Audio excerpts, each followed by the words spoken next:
WGTE presents in lovely, bustling Toledo, Ohio, It's a Wonderful Life. Season's greetings and happy holidays from the studios of WGTE to you and yours, wherever you listen tonight. We present for you an inspiring tale for the season about a community much like ours, performed by your neighbors, friends, and fellow Toledoans. It's a Wonderful Life could be the story of many of us, people with dreams, deferred or otherwise, people who live in hope, with love and doubts, where only Providence puts a final value on our service to humanity. Our story starts before the war, when life was what we called normal. Shortages were generally unknown, and maybe we were more naive about what the world was facing. This is the story of George Bailey, citizen of Bedford Falls, a town a lot like ours. The streets are deserted and snow is falling. It's Christmas Eve, and all about the town bowed heads and hushed voices are praying for their friend, their neighbor, their loved one. I owe everything to George Bailey. Help him, dear father. Help my son George tonight. George is a good guy. Give him a break, God. Help George tonight, Heavenly Father. He never thinks about himself. That's why he's in trouble. I love him, dear Lord. Watch over him tonight. Oddly enough, this story does not begin in Bedford Falls. In fact, it doesn't begin anywhere in the world. It begins in heaven, where the voices have reached a firmament full of stars, where the superintendent of angels has just summoned an apprentice angel named Clarence. You sent for me? Yes, there's a very discouraged man down there, Clarence, George Bailey. At exactly 10:45 p.m. Earth time, he'll be thinking seriously of ending his life. Oh, dear, his life. I've only got an hour to dress. What are they wearing now? You'll spend that hour getting acquainted with George Bailey. If I should accomplish this mission, might I perhaps win my wings? I've been waiting for over 200 years now, and people are beginning to talk. What's that book? Oh, The Adventures of Tom Sawyer. I was reading it when you sent for me. Oh, fine book. Excellent. Well, you do a good job with George Bailey, and we'll see about your wings. Oh, thank you, ma'am. Now listen. When George Bailey was a boy, 2 events occurred that you should keep in mind. One was when his young brother Harry fell through the ice and almost drowned. George saved him. Come on, Harry. Here I go!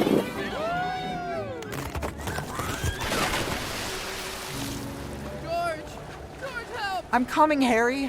Make a chain, gang. A chain. Brother fell through the ice. George saved him. Yes, jot that down. George saved his brother's life that day, but he caught a bad cold which infected his left ear. Cost him his hearing in that ear. It was weeks before he could return to his after-school job at Old Man Gower's drugstore.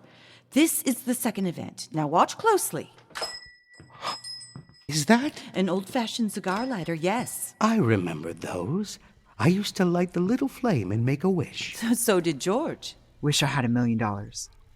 Hot dog. It's me, Mr. Gower. George Bailey. You're late. Yes, sir. Who are those two? Clarence, just watch. Hello, Georgie. Hello, Violet. Hello, Mary. 2 cents worth of licorice shoelaces, Violet? Mary was here first. I'm still thinking. Shoelaces? Please, Georgie. I like him. You like every boy. What's wrong with that? Here you are. Thank you, Georgie. See you, Mary.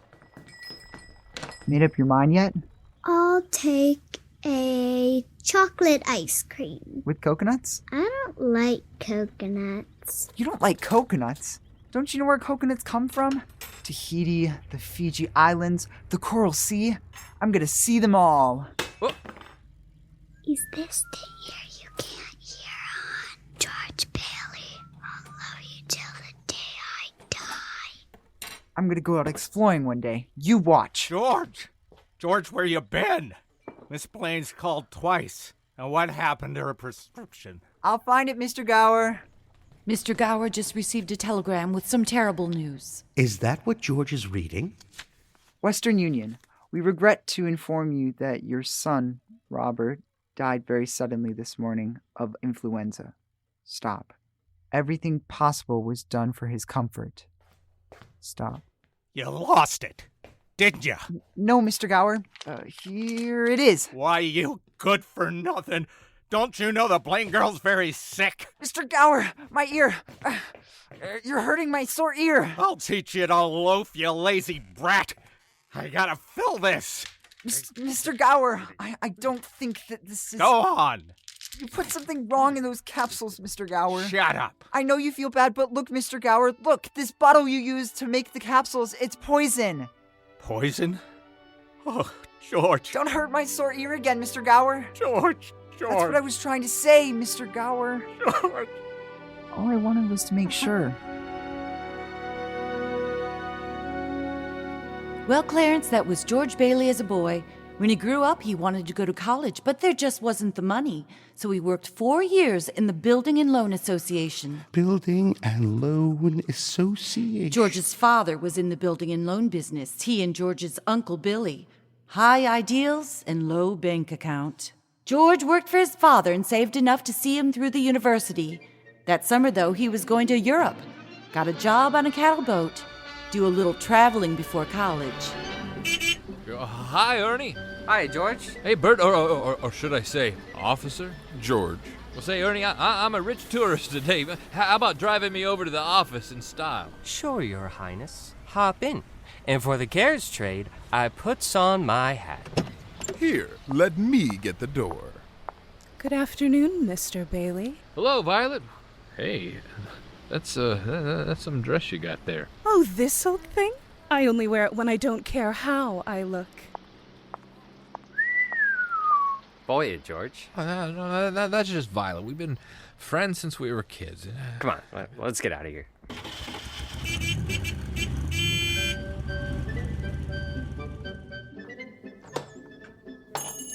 Nice suitcase, George. Thanks, Cousin Tilly. Avast there, Captain. Well, I gotta see Pop, Uncle Billy. Some other time, George. No, it's important. There's a squall in there that's shaping up into a storm. Bedford Falls, Building Savings and Loan.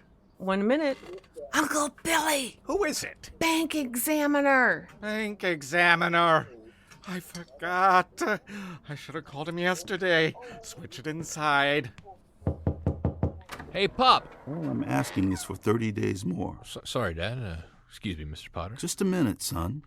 Just 30 short days. I'll dig up the $5,000. Have you put any real pressure on those people of yours to pay those mortgages?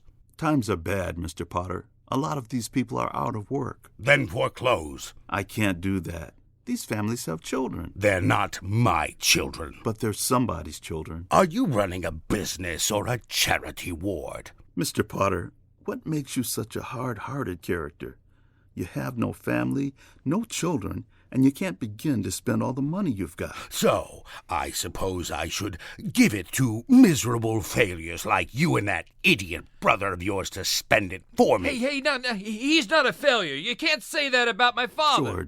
George. Well, no, you're not. You're the biggest man in town. George, step outside, George. Well, you're bigger than him. George. Bigger than anybody. I'll finish in a moment, and we'll walk home, George. Gives you a good idea of the Baileys.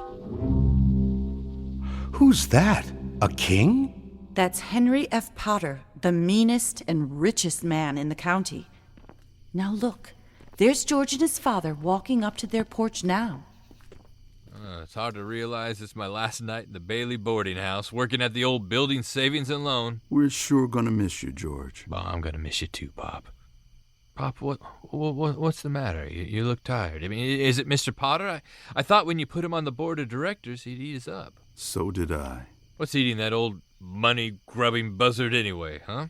He's sick. Frustrated and sick. Sick in the mind and sick in the soul if he has one. He hates anybody that has anything he can't have. I guess Potter owns everything he wants in Bedford Falls, except our building and loan. That's why he hates us the most. George. Hey, George, can I borrow your tuxedo studs? Yeah, well, help yourself, Harry. Well, where are they? In your suitcase? No, I'm not taking a tuxedo on a cattle boat, you know. All right. Where'd you get that suitcase? Oh, it's from Mr. Gower. It's a going-away present. One of these days, you're going to see that bag all covered with travel labels. Italy and Baghdad, Samarkand. Gonna have a pretty full summer, huh? I'm going to have a pretty full life. I'm off.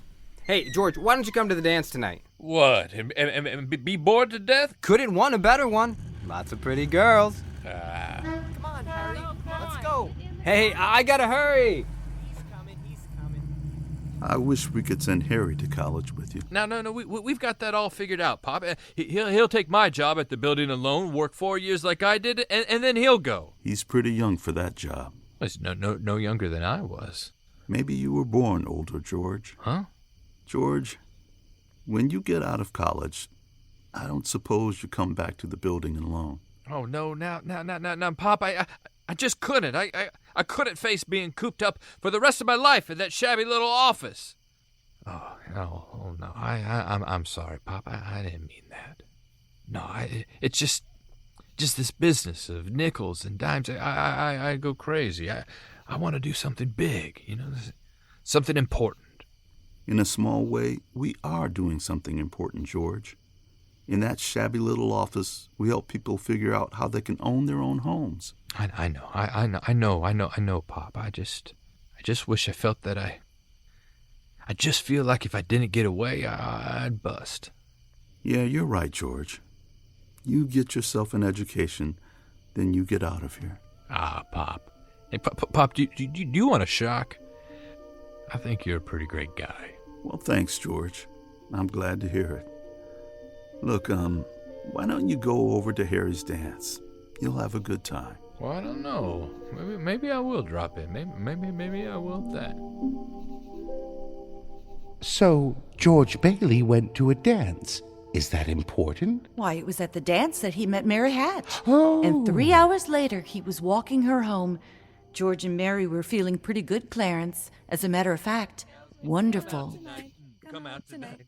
Come out tonight. Buffalo gals, can't you come out tonight? And dance by the light of the moon. Hot dog. Beautiful. Boys, it's just like an organ. At least. Gee whiz. Hey, you know something? If it wasn't me talking, I'd say you're the prettiest girl in town. Well, why don't you say it? I don't know. Maybe I will. Hey, how old are you anyway? 18. 18? Too young or too old? Oh no, it's just right. It sort of fits you. Hey, look where we are. The old Granville house. Yeah, I gotta throw a rock. Oh no, don't. I love that old house. What? Well, don't you know about deserted houses? You make a wish and then you throw a rock. George, but it's such a lovely old place. I wish I lived there. And there? I wouldn't live in it as a ghost. Now watch this. Here we go. How about it, huh? Pretty good shot, huh? Broke a window, huh? What'd you wish for, George? I don't know. Not just one wish. A whole hatful. I said, Mary, I'm shaking the dust of this crummy town off my feet. And I'm going to go see the world. Italy, Greece, the Parthenon, the Colosseum. And then I'm coming back here and go to college and see what they know. And then I'm going to build things. I'm going to build airfields and skyscrapers 100 stories tall and bridges a mile long. And then I'm going to figure, well, hey, what? You going to throw a rock too? Hey, that's pretty good. What'd you wish for, Mary? Oh, no. Come on, tell me. What'd you wish for when you threw that rock? If I told you, it might not come true. What is it you want, Mary? Huh? What do you want? You want the moon? Just say the word, and I'll throw a lasso around it, and I'll pull it down. Hey, that's a pretty good idea. And I'll okay. The moon. I'll take it. Then what? Then what? Well, then you could swallow it. And it'd dissolve like an aspirin, and the moonbeams would shoot out of your fingers and your toes and the ends of your hair and then Hey, Am I talking too much? Yeah. Why don't you kiss her instead of talking her to death? Boy, how's that? Youth. That's wasted on the wrong people. Hey, just a minute, mister. Hey, you come back here and I'll show you some kissing that'll put some hair on the back of your head. George! Hey, Uncle Billy, look here. I'm about to kiss Mary. George, get in the car, quick! Your father's had a stroke. What? George, hurry! Well, George's father died that night, Clarence, so of course George couldn't go to Europe. But that fall, just as he was ready to leave for college, the directors of the building and loan had a meeting. I think that's all we'll need for you, George. I know you're anxious to make a train. All right. I have Ernie waiting outside. I want the board to know that George gave up his trip to Europe to help straighten things out here these past few months. Good luck to you at school, George. Yeah, thanks. Now, we come to the real purpose of this meeting, to appoint a successor to our dear friend, Peter Bailey. I'd like to get to my real purpose. Well, wait just a minute now. Wait for what? I claim this institution is not necessary to this town. Therefore, I make a motion to dissolve this institution and turn its assets and liabilities over to the receiver. It's too soon after Peter Bailey's death to discuss chloroforming the building and loan. It was his faith and devotion that are responsible for this organization. Peter Bailey died 3 months ago. He was not a businessman. Ideals without common sense can ruin a town. What do we get? A discontented, lazy rabble instead of a thrifty working class. Now, hold on, Potter. George, your train. Now, wait a minute there. Why my father ever started this cheap penny-ante building and loan, I'll never know. But just remember this, Mr. Potter, that this rabble you're talking about, they do most of the working and paying and living and dying in this community. Well, is it too much to have them work and pay and live and die in a couple of decent rooms and a bath? Well, anyway, my father didn't think so. People were human beings to him, but to you, a warped, frustrated old man, they're cattle. Well, in my book, he died a much richer man than you'll ever be. I'm not interested in your book. I'm talking about the building and loan. Yeah, well, you're talking about something that you can't get your fingers on, and it's galling you. That is what you're talking about. Well, just one more thing, though. This town needs this measly one-horse institution, if only to have some place where people could come without crawling to Potter. Now, come on, Uncle Billy. What happened, George? All we heard was a lot of yelling. Boy, oh boy, you should have heard George. Yeah, well, they're in there voting us out of business. Who cares? I can get another job. I'm only 41. 45. Will you get out of here, George? You missed your boat trip. You want to miss college, too? George, we just voted Potter down. We're still in business. Whoopee! We're still in business. We're still in business. But there's one condition, George. They've appointed you to take your father's place. Appoint me, but I'm going to college. Look, this is my last chance. Uncle Billy, he's your man. George, you've got to take it. They'll vote with Potter otherwise. They said so. George Bailey didn't go to college, did he? No, Clarence, that's right. He gave his college money to Harry. Harry went instead. What happened to that nice girl? Mary. Oh, George saw her now and then. Not very often, though, because Mary went away to school, too. George waited 4 years more for Harry to come back and take over the building and loan. He could still see the world. He planned to work in the oil fields, Venezuela. Except when Harry came home, he wasn't alone. There she blows. Hey, Uncle Billy, you know what the 3 most exciting sounds in the world are? Breakfast is served, lunch is served, dinner is served. No. They're anchor chains, plane motors, and train whistles. Peanut? Hey, there's the professor now. Boy, is it good to see you. You both haven't changed a bit. Oh, nobody ever changes around here. You know that. Boy, am I glad to see you. Say, where's Mother? Oh, well, she's home cooking the fatted calf. Come on, let's go. Wait. I want to introduce you to somebody. This is Ruth Dakin. Ruth Dakin Bailey, if you don't mind. Huh? Well, I wired you. I had a surprise. Well, what do you know? Well, how do you do? Congratulations. No. Congratulations. No, hey, what am I doing, Harry? Why didn't you tell somebody? What's a swell gal like you doing marrying this two-headed brother of mine? Well, it's purely mercenary. My father offered him a job. He gets to marry you and have a job? Well, Harry's cup runneth over. George, about that job, Ruth spoke out of turn. I never said I'd take it. You've been holding the bag here for 4 years, and well, I won't let you down, George. I would like to... No, hey. It's all right, Harry. It's all right.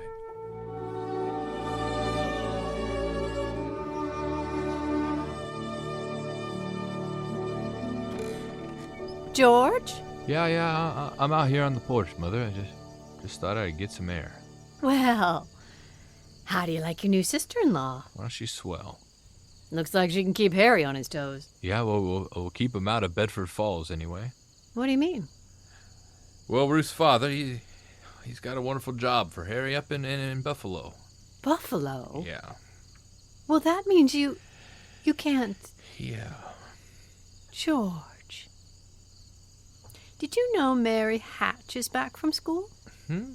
Well, yeah. Nice girl, Mary. Well, I mean... Oh, stop grunting.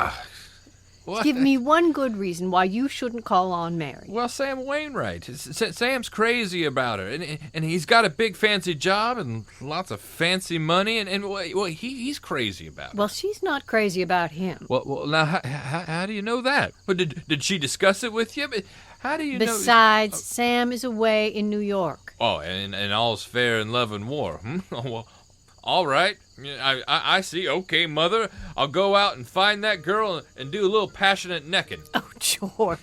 Now, goodbye, Mrs. Bailey. Hey, by the way, do you want any books from the library? Library? George. George, you go and see Mary, do you hear?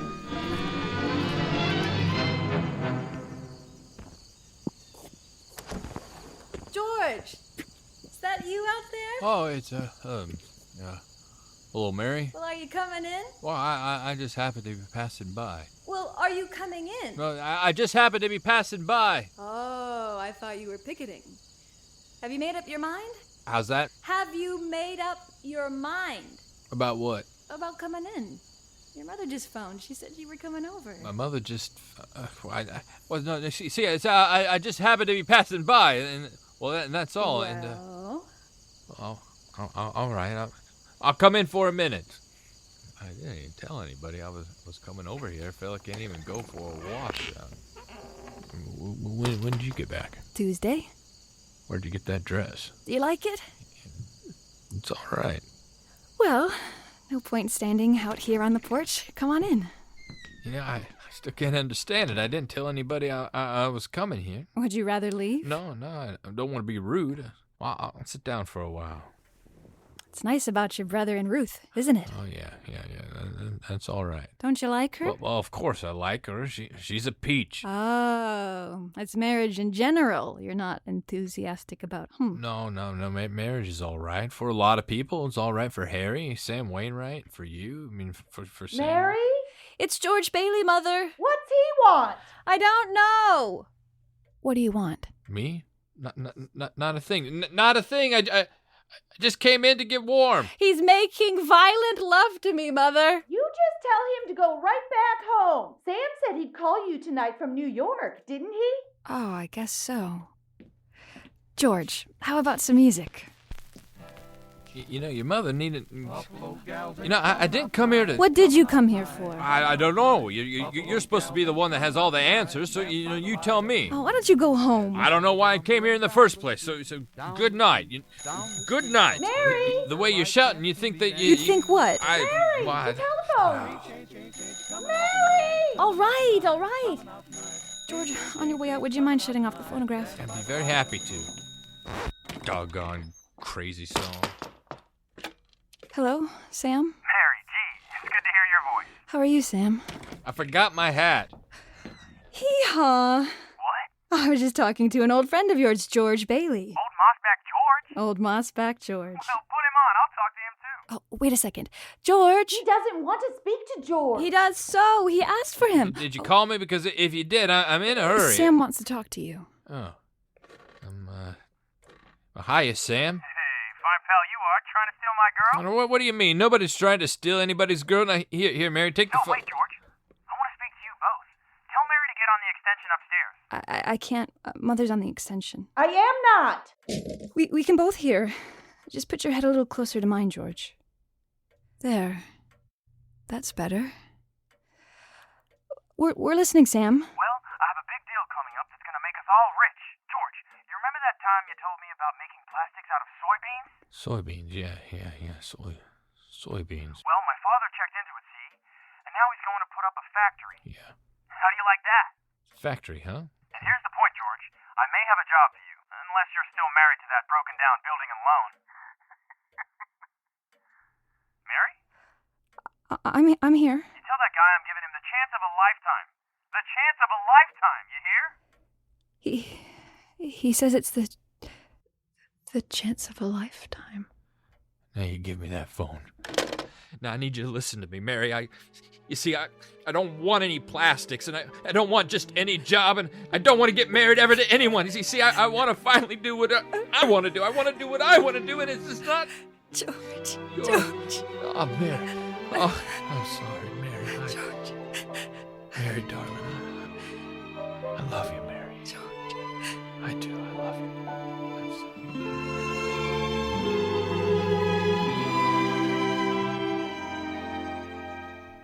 Well. So George Bailey and Mary Hatch Yes, George and Mary were married. They started off on their honeymoon in Ernie Bishop's taxicab. Hey, where are you two going on this here now honeymoon? Yeah, well, we're gonna shoot the works, Ernie. It's a whole week in New York, a whole week in Bermuda, the highest hotel, the oldest champagne, and the hottest music, and the prettiest wife. So you're finally getting out of bed for Falls, eh? Then what? Well, then what, honey? After that, who cares? Oh, that does it. Hey, Mrs. Bailey, I haven't kissed you yet. Hey, George, there's something funny going on over there.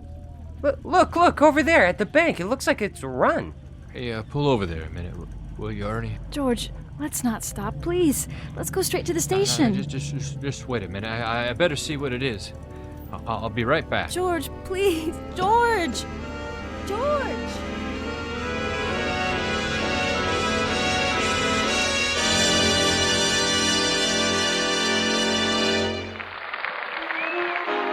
In a few moments, we will return with the second act of It's a Wonderful Life. Before we do, we'd like to share some holiday cheer during this season. To our listeners far and wide, we thank you for the messages you've sent to us over the past few weeks, and it's our privilege to share them during our broadcast this evening. We know they'll reach the ears and hearts of whomever you are thinking of tonight. From the both of us, Steve and April Long, we wanted to wish our family and friends warmth, happiness, and love this Christmas season. and a promising new year. I would like to send warm season's greetings to the Meyer family. I know that Heather, Larry, and Ella are listening, and I hope you guys stay warm and safe this season. Love, Natalie. Hi, Eleanor and Junebug. Nana and Papa love you, a bushel and a peck, and a hug around the neck. Matthew, Abby, Matt, and Kelsey, the apple cake is in the mail. Let the holidays begin. Love you, Nana. To my family in Rossford, Kathy, my wife, my kids, Kelly, Liam, and Jack. This has been a rough year for all of us, but I'm so glad that we're together this year at Christmas to celebrate the holiday and to look forward to many more to come. Love, your dad. Merry Christmas. Hello, this is Marilyn. And this is Fraser. And we wanted to wish our family a very Merry Christmas and a happy New Year. And although we're spending the holidays apart this year, we know that someday, soon, we will be together again. Until then, know we love you all and hope you have a very happy holiday. Merry Christmas.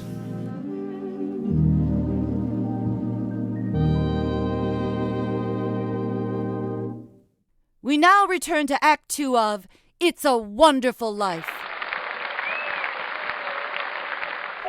Well, we're back in heaven again, where the superintendent of angels is reviewing the case history of a mortal named George Bailey. Clarence, the apprentice angel, is very eager to depart on his mission to Earth. Poor George Bailey. Oh, he's certainly in desperate trouble. I'll go to him at once. Now, you sit down, Clarence, sit down. We're nowhere near the point where George Bailey is thinking of taking his life. We're not? Now, where were we? Oh, yes. George and Mary had just started out on their honeymoon when they ran smack into the financial panic of 1932. In the waiting room of the building and loan, 100 frantic people were clamoring for their savings. Hey, what's going on, Uncle Billy? What's happened? All those people out there, Tilly, lock the door. This is a pickle, George. All I know is the bank called our loan an hour ago. Uncle Billy had to hand over all our cash. Oh, holy mackerel. Whole town's gone crazy. The bank's in the same spot we are. Hello? George, there's a rumor around that you've closed your doors. Is that true? Are you all right? Do you need any police? Police? What for? Well, mobs get pretty ugly sometimes, you know. George, I'm going all out to help in this crisis. I've just guaranteed the bank sufficient funds to meet their needs. They'll close up for a week and then reopen.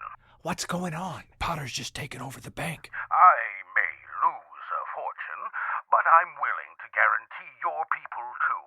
Just tell them to bring their shares over here and I'll pay them 50 cents on the dollar. Well, you never miss a trick, do you, Potter? Well, you're gonna miss this one. Oh, what are we gonna do? Our charter, too? What about our charter? Our charter says we have to stay open till 6 p.m. The state can take our license if we don't. No. How can we stay open till 6 without any money? I don't know. George, where are you going? To open the doors. Now, come on. Where's our money, George? Open it up. Now listen, folks, listen, just a minute, please. Now, wait a minute. Now, listen to me.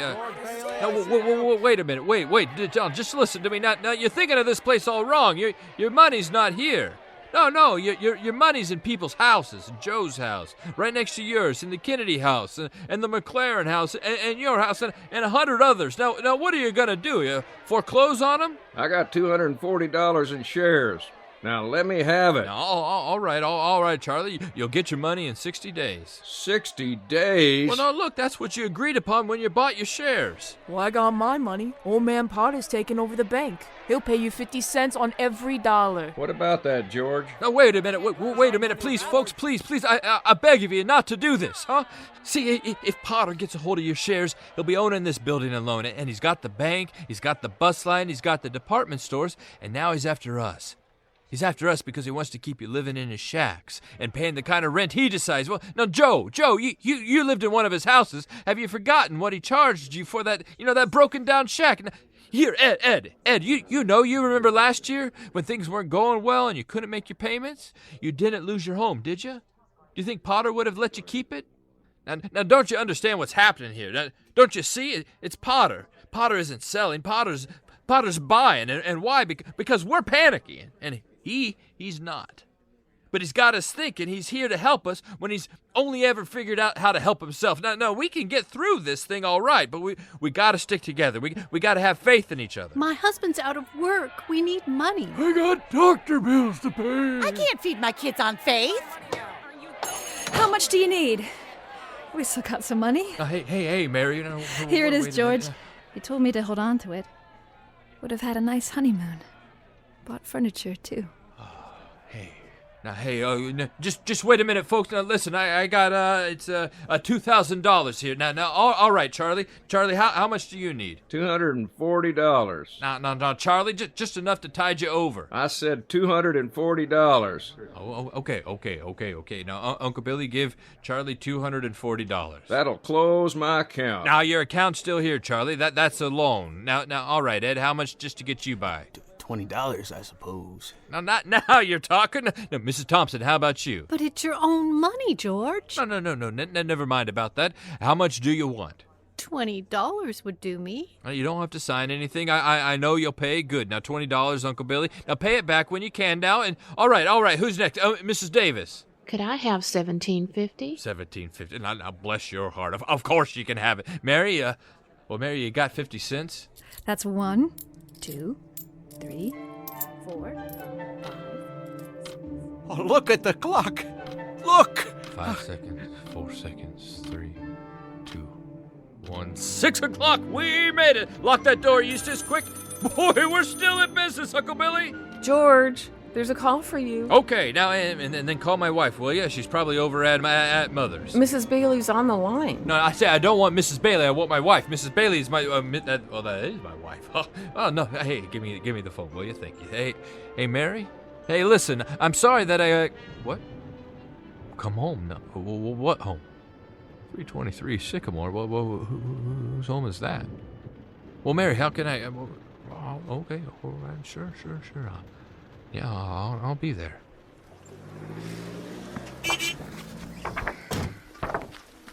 Hey, you can't use those. Those are the company posters, and the company won't like this. How would you like to get a ticket next week? Haven't you got any romance in you? Well, sure I had it, but I got rid of it.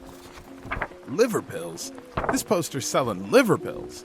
Who wants to see liver pills on their honeymoon? What we want is romantic places. Beautiful places. Places George wants to go. It's George Burt. Here he comes. Quick, let's get these posters up. Hi, Ernie. What's all this? Hi, good evening, sir. Entree, monsieur. Welcome to the honeymoon suite. Well, all right. Honeymoon suite, huh? Mary, what is this? Welcome home, Mr. Bailey. Hill Granville House. Well, I'll be... Mary, where did you... Remember that night we broke the windows in this old house? This is what I wish for, George. This is what I wish for.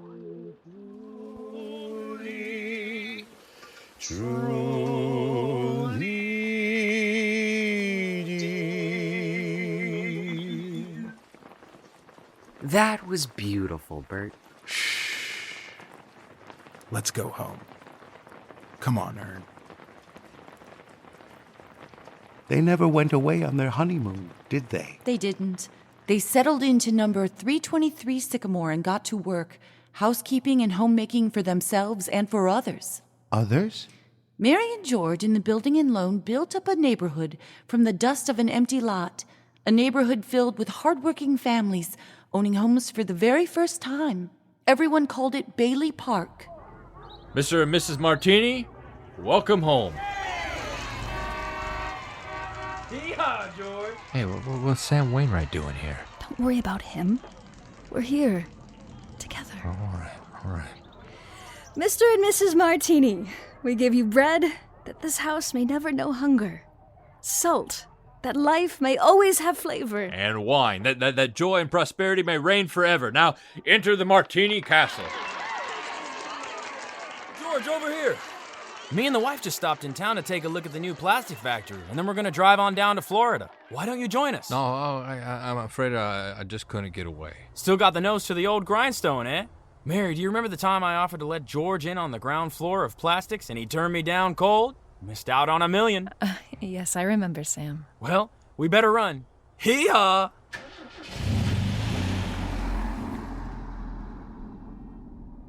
It's a fancy car Sam's got there. It's fancy. George. Yeah. George. Let's go home. Let's go home. All right, Mary. All right.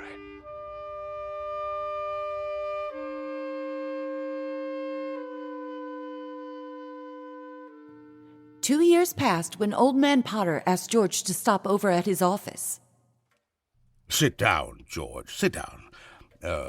Have a cigar. Thank you, sir. George, I'm an old man, and most people hate me. But I don't like them either, so that makes it all even.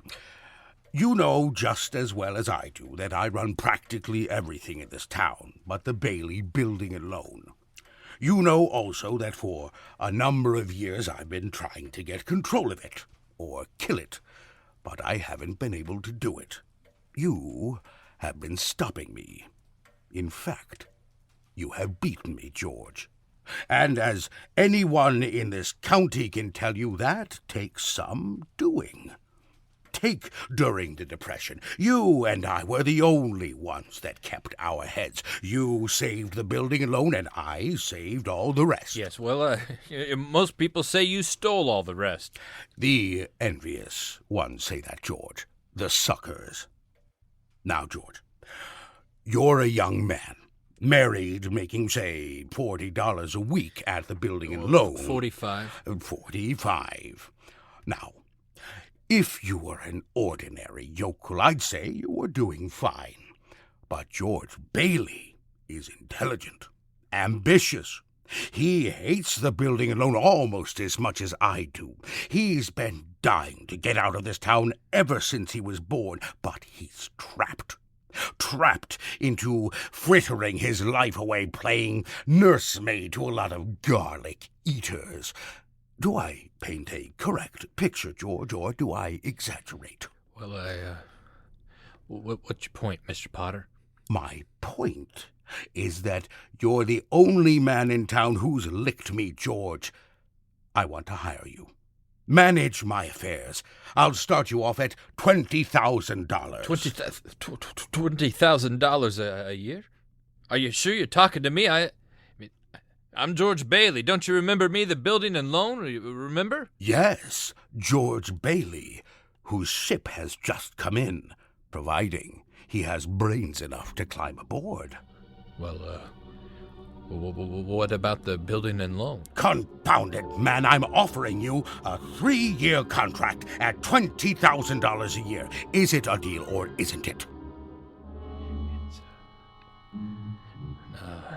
No. The answer's no, doggone it. I mean, if you offered me $1 million to stay around this town and play stooge to you, the answer'd still be no. Now, let me alone. Don't bother.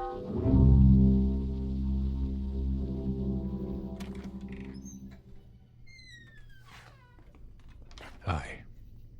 Well, hi. Mary Hatch, why in the world did you ever marry a guy like me? To keep me from being an old maid. No, I was going to see the world. I was going to build things. I was going to give you the moon. Now, what have I given you? What have I given you? Not even a new dress. Not for months. You mean you could have married, Sam Wainwright or anybody else in town? I didn't want to marry anybody else in town. You say that now. I want my baby to look like you. I didn't even give you a honeymoon, and I promised you that. And what you what? My baby. You mean you marry? You mean you're on the nest? George Bailey, Lasso Stork. Well, Mary had a baby, Clarence, a boy. You don't say. Then she had another one, a girl. Well, what do you know? Night after night, George would come home late from the office. Things weren't good with the building and loan. Potter was really bearing down on him. Then came the war. Mary had another baby by then. Oh.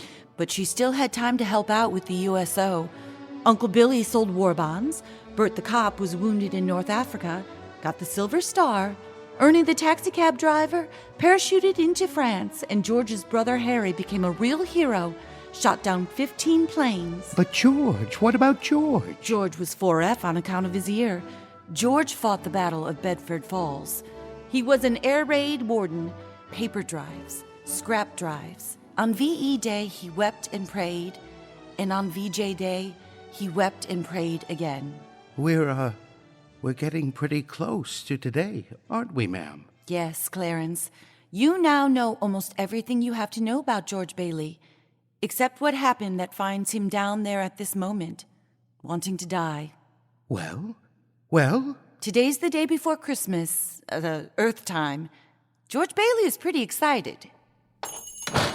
Hey, Tilly. Hey, look at the newspaper. Commander Harry Bailey decorated by the president. That's my kid brother. The Congressional Medal of Honor. Gosh, George, gosh. Yeah, what do you think about that? 15 enemy planes, and the last one he got was just about to dive into a transport loaded with soldiers. You know what that means. He saved lives, hundreds of lives. Gee whiz. Hey, where's Uncle Billy? Gone to the bank, George. He's depositing that $8,000. Good. Now, oh, well, who's that in his office there? It's that man again, the bank examiner. Well,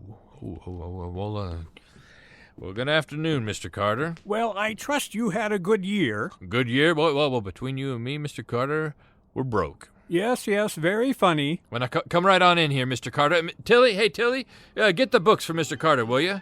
You know, that's my brother's picture there, Mr. Carter. He shot down 15 planes. December 24th, 8,000, and there we are. Well, Mr. Henry F. Potter, come to the bank to deposit some more loot, eh? Out of my way, you old fool. How do you like the news in the paper, Mr. Potter? Here, look at it. Just can't keep those Bailey boys down now, can ya? Let me see that newspaper. Here. Sorry I can't chat, you old thief. Gotta make a deposit. Here you are, deposit slip, bank book, and a very Merry Christmas to you. You too, Mr. Bailey.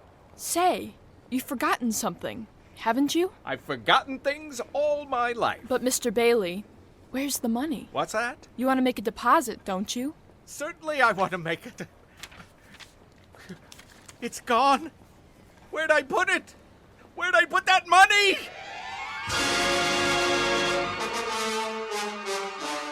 A terrible thing, Clarence. Terrible. Uncle Billy couldn't find the money because the envelope with the $8,000 was folded up in the newspaper he gave to Old Man Potter. And he just took it, didn't he? Well, here you are. Now, it takes a lot of character to leave your hometown and start all over again. I know, but I can't, George. Well, what do you want to do? Hawk your furs and that hat, huh? You want to walk to New York? It's a loan. That's what it is, Violet. And that's my business, building a loan. But besides, you'll get a job. Say hello to New York for me, will you? I will. I sure will. I'm glad I know you, George Bailey. Oh, excuse me, Violet. Excuse me. George! Hey, whoa, what is it, Uncle Billy? The money. The money. I don't know what happened to it. I was filling out the deposit. I just don't know. $8,000. Well, Uncle Billy, the bank examiner's here, and that's not our money. It belongs to the depositors. What are we going to do? We've traced every step I took. We can't stand here in the street. All right. Are you sure you didn't put the envelope in your pocket? I'm no good to you, George. I'm no good. Now, listen to me. Now, think. Well, just try and think. George, I can't think anymore. It hurts. Where's that money, you silly old fool? You see, you know what this means. It means bankruptcy and scandal and prison. Well, one of us is going to jail. Well, it's not going to be me. So just get out of my way. I'm going home.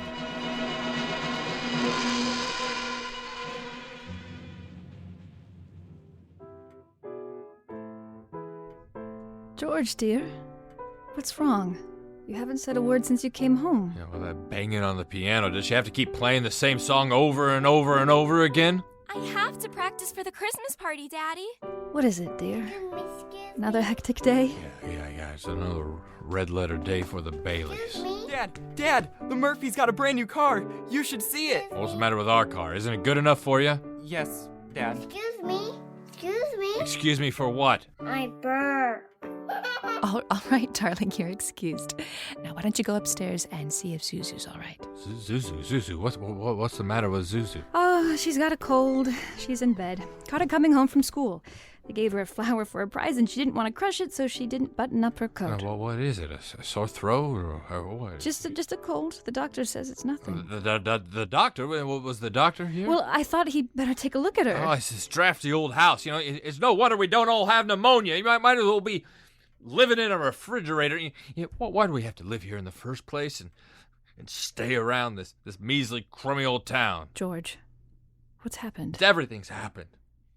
Everything. You call this a happy family? Why do we have to have all these kids? Daddy, how do you spell frankincense? I don't know how to spell it. You just ask your mother. Where are you going? I'm going up to see Zuzu.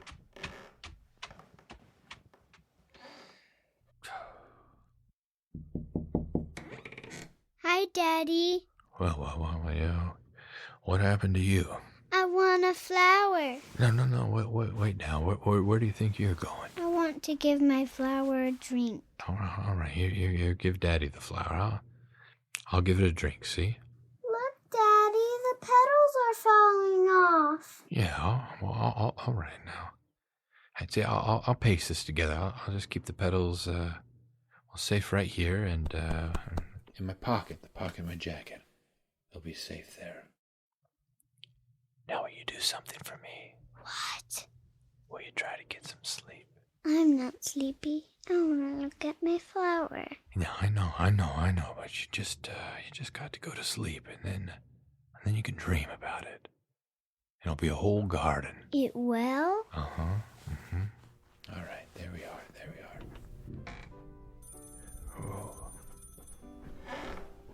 Oh, thank you, Mrs. Welch. I'm sure she'll be all right. The doctor says that she'll be out of bed in time to have her Christmas dinner. Hey, is that Zuzu's teacher? Yes. All right, let me speak to her. Oh, Mrs. Welch? Well, this is Mr. Bailey, Zuzu's father. Now say, what kind of teacher are you anyway? I mean, what do you mean sending her home like that, half naked? Stop. I mean, do you realize she'll probably end up with pneumonia because of your stupidity? George. You know, maybe my kids aren't the best dressed kids in town, but at least, hello? Janie, will you stop playing that piano? Now just cut it out. Stop it. George, for heaven's sakes, what's wrong with you?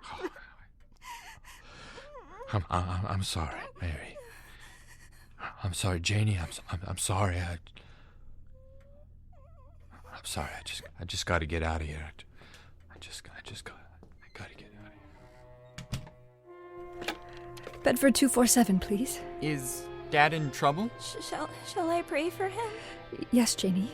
Pray very hard. Me too? You too. Hello, Uncle Billy. It's Mary.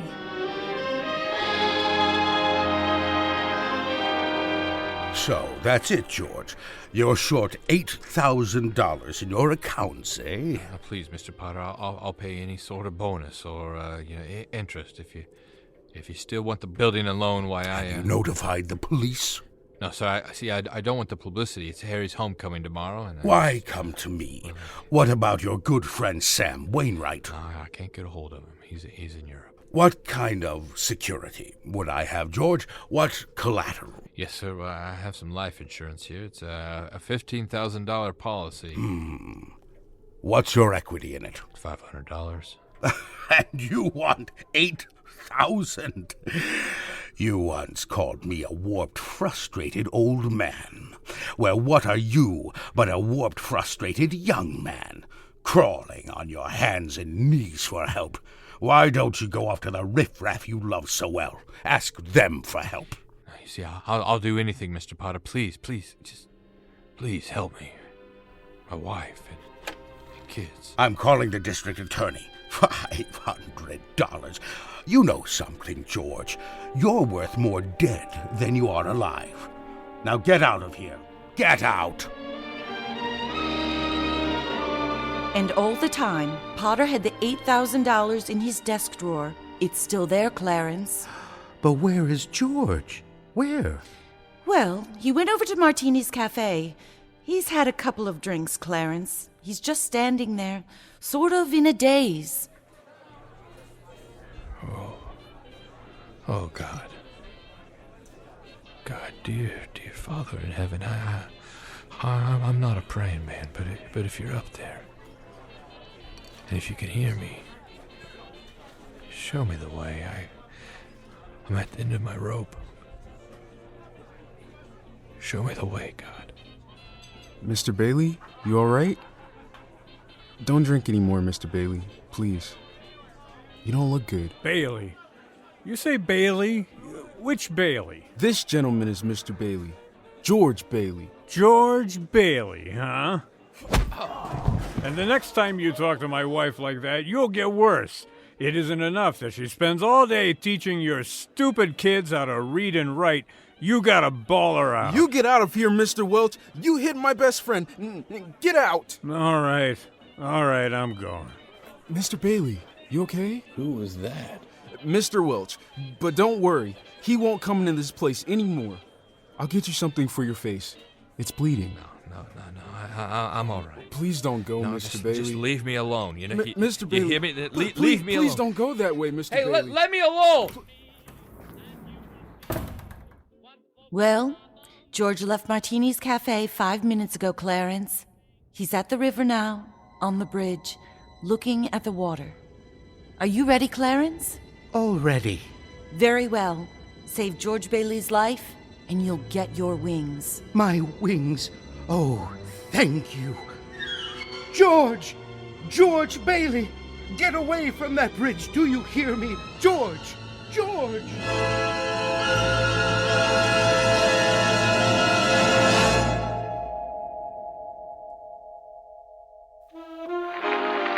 In just a moment, we'll bring you Act 3 of It's a Wonderful Life. Before we do, we'd like to share some holiday cheer during this season. To our listeners far and wide, we thank you for the messages you've sent to us over the past few weeks, and it's our privilege to share them during our broadcast this evening. We know they'll reach the ears and hearts of whomever you are thinking of tonight. Hey, Quincy and Milo. Grandpa and I sure do miss you. We look forward to seeing you soon and giving you both a big hug. Lots of love, Grandma Joe and Grandpa. It's Katie and John from England. We just wanted to wish our family in Canada and the States a very Merry Christmas. We miss you loads and we wish we could all be together. Love you all. Hey, this is Casey from Ohio. We're not doing family visits this year for the holidays, which is going to be really hard, but is ultimately the safest choice. But I thought, I'd take this time to wish everyone in the Wakefield and the Droll and the Sherritts and the Searleses, the Rectors, whoever will listen. I love you all very much. Happy holidays again. Bye. Hello. I would like to send some season's greetings to the sick and shut-in. I imagine that the sick and shut-in is at an all-time high, so I hope you're cozy and you enjoy this programming. Hi, this is Erin. This year I am extra thankful for my family and friends, thinking especially of my grandparents, who I won't be able to see this year. I hope you have a happy and healthy holiday season. Love and miss you dearly. Merry Christmas.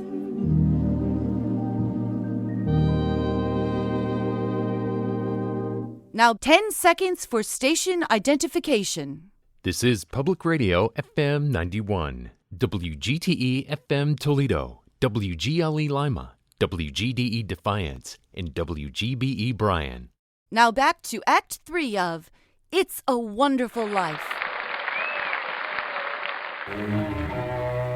Numb with despair, convinced, as Mr. Potter said, that he's worth more dead than alive, George Bailey stands on a bridge staring at the dark and frigid waters below. Suddenly, there's a splash. Help! Help! I'm drowning! No, that's not George. That's Clarence, the apprentice angel. And there goes George in after him. Hold on. Oh, help! No, I'm coming. Help! I'm coming! It's a few minutes later now, and in the bridge keeper's shack, George and Clarence are drying off. You both sure you're all right? Want a doctor? No. I'm all right. Oh, I'm fine. This underwear, I didn't have time to get anything more stylish. My wife gave me this on my last birthday. I passed away in it. You what, mister? Oh, I see Tom Sawyer's drying out, too. Who? My book. I left in such a hurry, I brought Tom Sawyer with me. How'd you happen to fall in? Oh, I jumped in. I jumped in to save you. You jumped in to save me? Well, I did, didn't I? You didn't go through with it, did you? Go through with what? Suicide. Hey, it's against the law to commit suicide around here. Yes, it's against the law where I come from, too. Where do you come from? Heaven. I had to act quickly. That's why I jumped in. I knew if I were drowning, you'd try to save me. And you see, you did. And that's how I saved you. Oh, that's very funny. Very funny. Your lip's bleeding. Yeah, well, I got a bust in the jaw in an answer to a prayer a little bit ago. Oh, no, George. I'm the answer to your prayer. How'd you know my name? Oh, I know all about you. Well, who are you supposed to be anyway? Clarence Oddbody, AS2. Oddbody? AS2? What's that, AS2 for? Angel, second class. Hey, I'm getting out of here. You may not need a doctor, but I do. Cheerio, my good man. Hey, look here. Why do you want to save me? Because I'm your guardian angel, George. Oh, well, see, you look about like the kind of angel I'd get. What happened to your wings? I haven't earned my wings yet. That's why I'm an angel second class. Oh, I see. But you can help me earn them, George, by letting me help you. Oh, Well, you don't happen to have $8,000 on you, do you? Oh, no. We don't use money in heaven. Well, that's right. Yeah, well, I keep forgetting. It comes in pretty handy down here, bub. Well, of course, I've had it out a little late. You know, I'm worth more dead than alive. You mustn't talk like that. I'll never get my wings if you keep feeling that way. You just don't realize what you've done for folks. Why, if it hadn't been for you... Yeah, well, you know, if it hadn't been for me, everybody would be better off. You know, my wife, and my kids, and my friends. Oh, just this everybody. is not going to be easy. They'd all have been better off if I'd never even been born. What'd you say? I said I wish I'd never been born. George, that's wonderful. Wonderful? What? The idea you just gave me. You got your wish. You've never been born. I've never been born. Exactly. No worries, no $8,000 to get nothing. You simply don't exist. Okay, all right. George, I can do things, strange things. I can show you the world, George, the way it would be if you hadn't been born. Hey, wait a minute. This bum ear of mine, say something else in that bad ear, huh? You don't have a bad ear anymore. Oh, I don't think you're concentrating. Don't you see you're not the George Bailey you think you are? You're nobody. Oh, well, that's the doggonedest thing. That ear. Your lips stopped bleeding too, George. Yeah. Oh. Say, what's happening around here? What is this, anyway? You know, I need a drink. That's what I need. What about you, Angel? You want a drink? Well, I don't quite know. Well, come on. We'll go as soon as our clothes are dry. Our clothes are dry, George. Hey, so they are. That's funny. Well, hey, look, let's get dressed and we'll stroll over to Martini's then. Oh, excuse me. I meant I'll stroll, you'll fly. No. I don't have my wings. Well, you don't have your wings yet. Well, that's right. Well, I forgot. A couple of drinks and we'll both fly. What do you have, fellas? Hey, where's the boss? Where's Martini? Look, wise guy, I'm the boss, see? Okay. Well, hey, double scotch, quick, will you? What's yours? I would just love some mulled wine. Huh? Heavy on the cinnamon and light on the cloves. Off with you, my lad, and lively now. Now cut it out. Come on here. Now, just give him the same as my order. He's okay now. Just 2 double scotches. Yeah, what about this place? It's all changed. All of Bedford Falls has changed. Bedford Falls? This place hasn't been called that in years. You're in Pottersville, bub. What do you mean, Pottersville? I mean Pottersville. What's going on? You're having your wish, George. You've never been born. Oh, there'll be lots of things you've never seen before. Oh, good. Somebody just made it. Made what? Every time a bell rings, it means some angel's got his wings. What'd you say? Hey, look, Clarence, I don't think you better talk about angels around here. Don't they believe in angels? Well, yeah, they believe in them, but you know, it's just. Then why should they be surprised when they see one? Hey, don't mind him, bartender. He's just a little fella that never grew up. Hey, how old are you anyway, Clarence? Well, next May I'll be 293. Hey, mister. You buy me a drink, mister? Just one drink, will you, mister? George, look. Hey, it's Mr. Gower. Hey, Mr. Gower. Listen, Mr. Gower, don't you know me? This is George Bailey. That does it. Go. Get. But you hear me? Get. Hey, throw these 2 out, along with that rummy Gower. Hey, bartender, that's Mr. Gower, the druggist. Wait, that rumhead spent 20 years in jail for poisoning some kid. If you know him, well, you must be a jailbird yourself. Wait, Pinky, Here's 2 more. Get 'em out of here. Hey, get me. I'm giving out wings. Get up, George. It's a good thing he threw us in the snowbank, eh? Where's Mr. Gower? Mr. Gower doesn't know you, George. You see, you weren't there to stop him from putting poison into that prescription. Now, what do you mean? I wasn't there. Look, tell me, what are you, a hypnotist? George. Well, why am I seeing all these strange things? Don't you understand? It's because you were not born. Then if I wasn't born, well, who am I? Nobody. You have no identity. What do you mean, no identity? No papers, no cars, no driver's license, no 4F card, no insurance policy. Oh, they're not here. What? Zuzu's petals. I promised to paste them back onto her broken flower, and it's gone. They're gone. It's just everything's gone.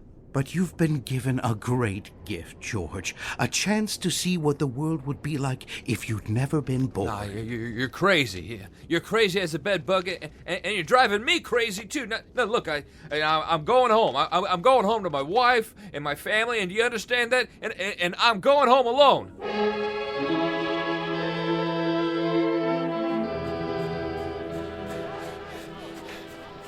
Hey, where'd the building and loan move to? What?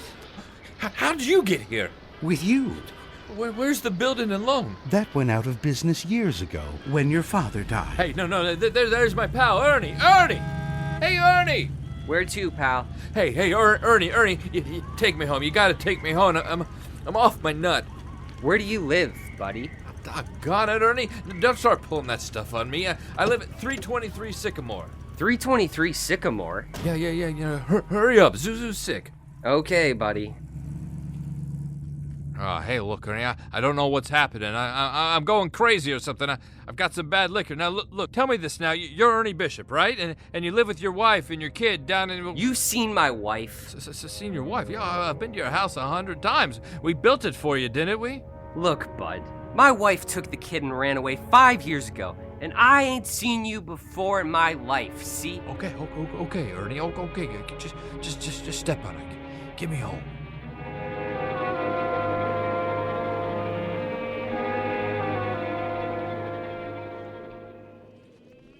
Mary? Mary, where are you? Janie? Petey? Zuzu? Where are you? This is just an old abandoned house, George. You have no wife, no children. No. Where are they? What have you done with them? Bert, Mary? There you are, Bert. Crazy, just like I told you. All right, up with your hands. Oh, Bert, the cops. Thank heaven you're here. Now, what happened? Where's Mary? Where's my wife and kids? Now look, why don't you be a good fella, and I'll take you to a doctor. Bert, hey, no, Bert, now listen to me. Now, what's the matter with you guys? Now listen, it's that fellow there. He says he's an angel. Now, he tried to hypnotize me. I hate to use my nightstick, but I guess I gotta... Ow! Run, George, run! He can't hit you while I'm biting him. Ah! George, run! My teeth aren't what they used to be. Help! Heaven, help me! Where'd they go, Ernie? I had him right here. I don't know. The one ran off with the other, and they just disappeared.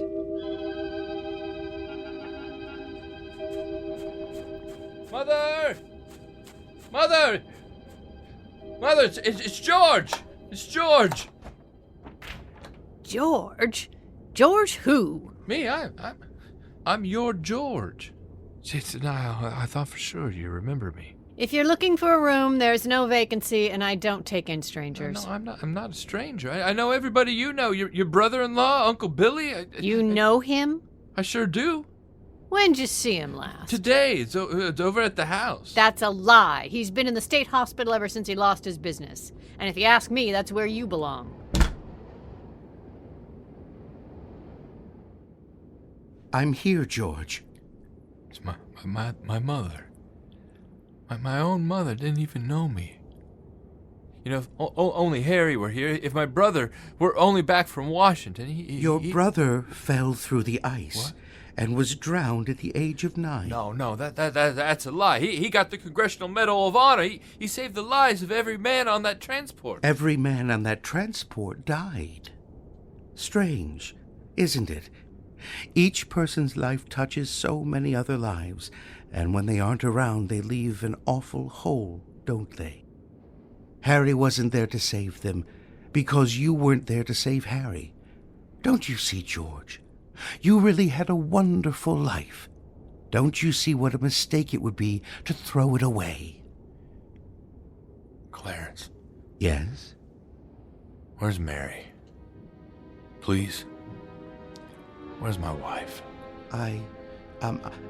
I'm not supposed to tell.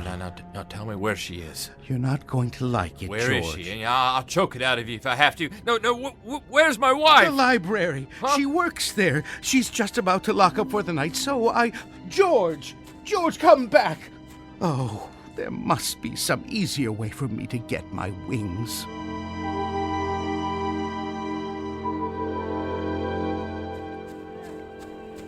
Mary, hey, Mary. I'm sorry, the library's closed. Mary, it's George. Don't you know me? No, I don't know you. No, Mary, please, Hey, no, let me go. Don't do this. Let No, me go. no, please, Mary, help me. No, where's our kids?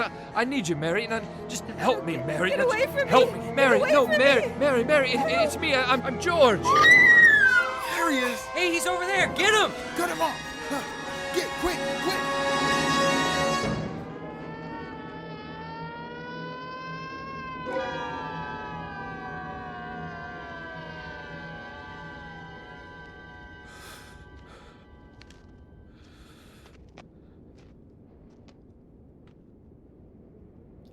Clarence? Hey, Clarence! Clarence, where are you? I'm here, George. You gotta help me, Clarence. Help me get back. See, I don't care what happens to me. Just only get me back to my wife and my kids. Please, I want to live again. Oh, thank you, George. Thank you, Lord. I want to live again, please, God. Please let me live again. It's snowing. George, is that you down there? George! Now, yeah, you get out of here, Bert. You get out of here. You get any closer, and I'm gonna let you have it. What the Sam Hill are you yelling for, George? Now, come on, and what, George? No, say, Bert. Do you know me? Know you? I've been looking all over town for you. Where you been? Bert, I'm alive again. Oh, Bert. You sure you're all right? Hey, your mouth's bleeding. It is. Oh, hey, my mouth's bleeding. Look at that blood coming out of there, would you? Oh, Zuzu's petals. They're here. Bert, I had them in my pocket. What do you know about that? Hey, Merry Christmas, Bert. Hey. Mary! Hello, Bedford Falls! Merry Christmas, movie house! Merry Christmas, Emporium! Merry Christmas, you wonderful old building alone! Merry Christmas, Mr. Potter! Yippee!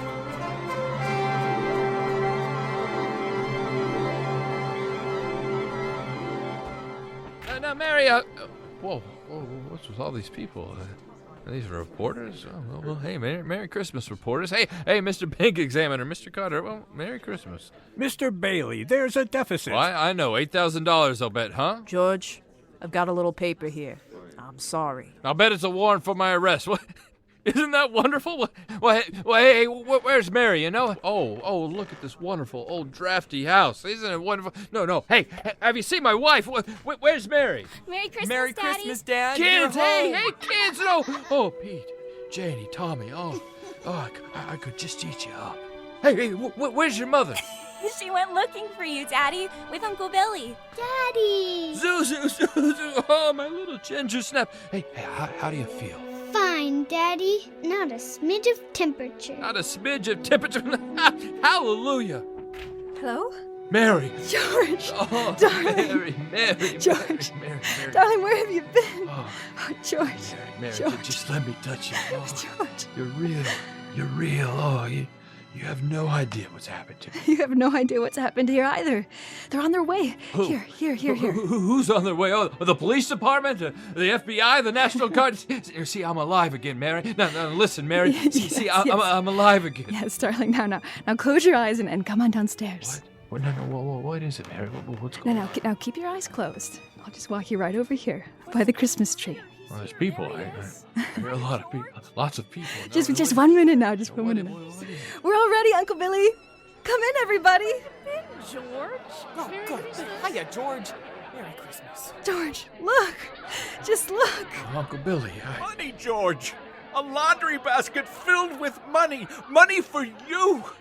Mary did it, George. Mary. I don't understand. It's what money? People heard you were in trouble, darling.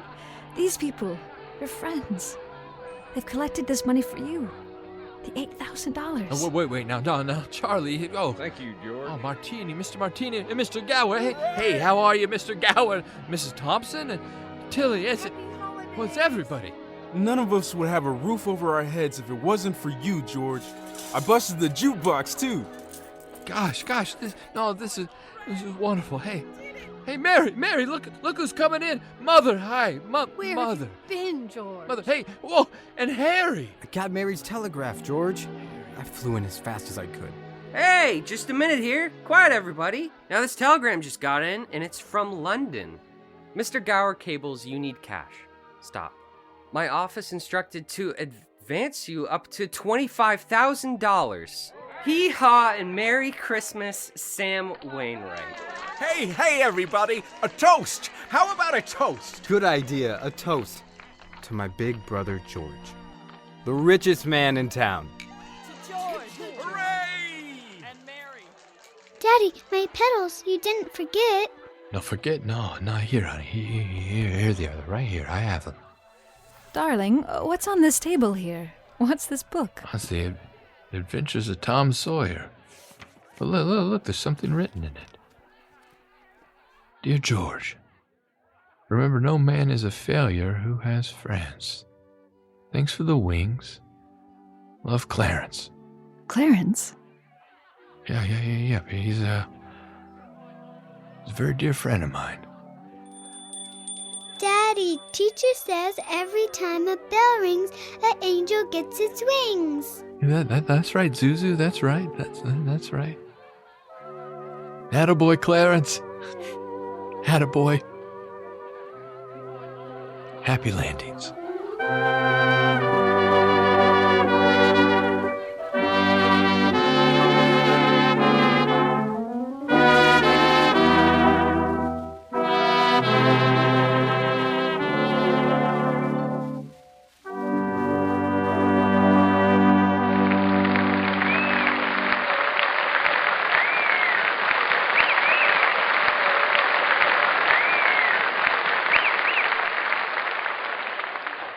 This was a production of WGTE Public Media in association with the University of Toledo Department of Theater and Film. It's a Wonderful Life, adapted from the original Radio Lux broadcast script and featuring the voices of Kate Abu-Absi, Qarie Marshall, Seth Crawford, Eleanor Murphy, Justice Hager, Dylan Sickles, Ed Lingen, Holly Monsos, Mark and Molly Foss, Ethan Taylor, June Murphy, Caleb Johnson, Zeke Roberts, Brad Cresswell, Grace Mullinex, Alexandria Rayford West, Matt Murphy, Carlos Washington, Aaron Coyne, Emily Damschroeder, Alex Simon, Bradley Hall, Jay Dickerson, Ralph and Sandra Felzer, Matt Foss, Haley Taylor, Chelsea Cree, Bill Stewart, Kelsey Murphy, Bailey Flint, Jackson Howard, Thomas Glanville, Bill Walsh, and the Whatever and Ever Amen Vocal Ensemble. Special thanks to Morgan Lemansky, the University of Toledo Department of Theater and Film, Dr. Tammy Kinsey, and the Glass City Theater Collective. Local productions like this are made possible by listeners like you. Support local programming at WGTE.org. From our families to yours, we wish you the warmest of holidays. Be well, stay safe, and may goodness find you and yours in this coming new year.